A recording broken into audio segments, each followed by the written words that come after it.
සැබෑ කිතුනුවෙක් නම් මම ඔබ දෙවියන් වහන්සේට නමස්කාර කරන විදිය හරිද?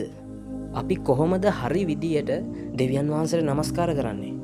නමස්කාරය කියන මාතෘකාවට ලෝකයේ දෙන අර්ථකථනය තමයි කෙනෙක් තව කෙනෙක්ට උපරිමයෙන්ම තමන්ගේ උපරිමයෙන්ම ගෞරවය දැක්වීම විය හැකි උපරිමයෙන් යටත්වීමත් කීකරුවීමත් කියන දේ.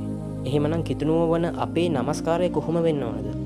අපි අපේ දෙවියන් වහන්සේට නමස්කාර කරනකොට අපේ ඇහැට පෙනෙන නොපෙනෙන හැම දෙයකටම වඩා උන්වහන්සේට ගෞරවය දෙන්න ඕනේ. උන්වහන්සේ ඉදිරියේ කීකරු වෙලා යටත් වෙන්න ඕනේ.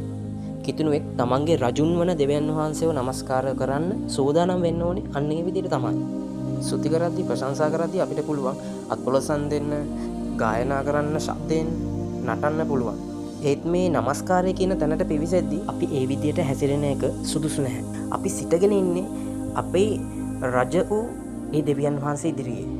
අපේ නිර්මාණකරු, මැවුම්කරු ඉදිරියේ තමයි අපි සිටගෙන ඉන්නේ. පොඩ්ඩක් හිතලා බලන්න.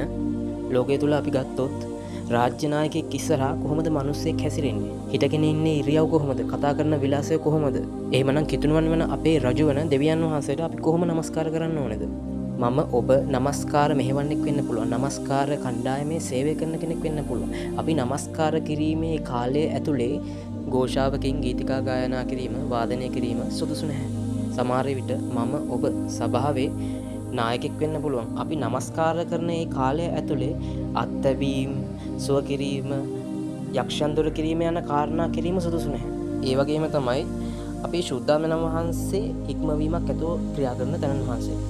අපිට නමස්කාර කාලය අතරමැද අන්‍ය භාෂාවෙන් කතා කරන්න අවශ්‍ය වෙන්න පුළුවන්.